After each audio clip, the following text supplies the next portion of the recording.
They called me perfect. Perfectly broken. That's the first thing you need to know before I tell you about the city and the girl and the blood.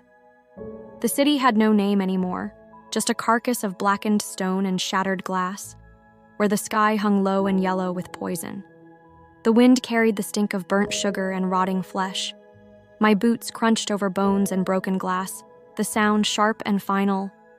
I was here for a mission, one that would test the last shreds of my humanity. My name is Violet Evergarden. Before I became an auto-memory doll, I was a soldier, a weapon forged in the fires of war and sharpened by the hands of men who saw me as nothing more than a tool. They sent me into the ruins to find a girl named Elara Hargrave, daughter of a commander who died with his insides in his hands, screaming for mercy that never came. The gangs called revenants ruled these streets now. They were men once, but war had twisted them into something else, scarred, melted, their bodies stitched with wire and metal, their eyes replaced with grinding gears. They turned children into monsters and civilians into prey. I moved through their world, unseen and unfeeling, the emerald brooch in my pocket digging into my palm. The streets were a gallery of horror. Corpses hung from wires, their mouths stuffed with barbed wire. Dolls with button eyes sewn shut were nailed to every door, warning away the living. A dog limped by, its spine a jagged ridge, its eyes yellow and empty. I didn't flinch. I'd seen worse in the labs where they made me. A revenant found me first, lurking in the shadows of an alley. His face was a melted mask, lips sewn shut, one eye a spinning gear. He lunged, swinging a cleaver fused to his arm.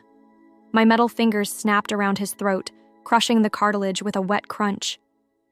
He dropped, the gear still spinning. More came. A woman with talon-like nails and a scalp peeled back to show a skull etched with circuitry. A man with blades for knuckles and a mouth sewn closed. I moved through them, breaking knees, bursting eyes, twisting necks until they snapped.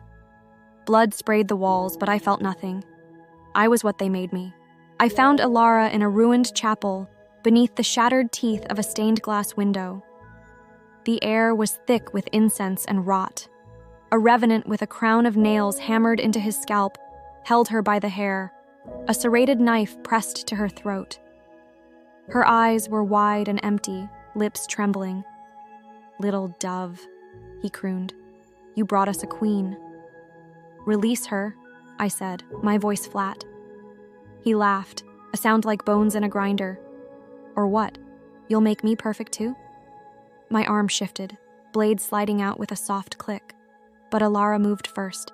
She snatched the knife and drove it into his thigh. He howled and struck her, sending her crashing into the wall. She bled, but she stood, her eyes hollow. "Kill him," she whispered, "or I will." He lunged. I met him, blade slicing up through his jaw, splitting his skull. He collapsed, twitching. Elara didn't flinch. We escaped into the sewers, tunnels slick with black sludge. Elara clung to my back, her breath hot on my neck. "They made me watch," she whispered. "They cut open my brother, said his screams were pretty." I remembered the dollmaker's lab, straps biting my wrists, his humming as he slid a scalpel under my fingernail. "You killed them," she said. "Yes? Will you kill me too?" I stopped. The tunnel ahead was endless darkness. "Do you want to die?" She laughed, a hollow sound. "I wanted to die when I was 8. We found shelter in a ruined bakery, ovens cold and crawling with rats. Moonlight filtered through bullet holes, painting Elara's face in stripes as she tore at a crust of bread. "You're like me," she said. "They carved you up, made you a ghost." "I'm not a ghost," I replied. "Aren't you?" She held up her hand. "I can see through you." I turned away, cleaning my blade. The steel reflected a face I barely recognized. Dawn came with the click of a pistol. Colonel Voss stood in the doorway, uniform crisp, smile sharp. "Mission accomplished," he said. You did well, Violet. Elara stirred, eyes wide. No, no, you said I'd be free. She stays with me, I said. He sighed. Oh, Violet. Did you really think this was a rescue? He tossed a letter at my feet. The wax seal was red as blood. I opened it. Dearest Violet, if you're reading this, the experiment is a success. The girl is one of ours, conditioned from birth, just like you. Observe her, report her capabilities, then terminate her. Yours, the Major. My vision blurred, my mechanical heart stuttered. Elara screamed, Liar! Liar!